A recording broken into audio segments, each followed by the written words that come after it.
কোরআনের আহ্বানে পাগল পারা কিশোর প্রেমিক হযরত আলী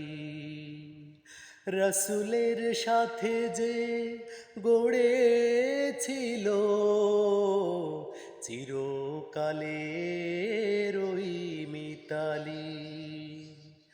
কোরআনের পরশ পেয়ে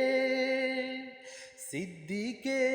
আকবর জিল্লুরাই অনায়াসে ভুলেছিল মানুষের মন গড়া ভ্রষ্ট আইন তেমনি বিশুদ্ধ করো আমাদের কালিমা ভরা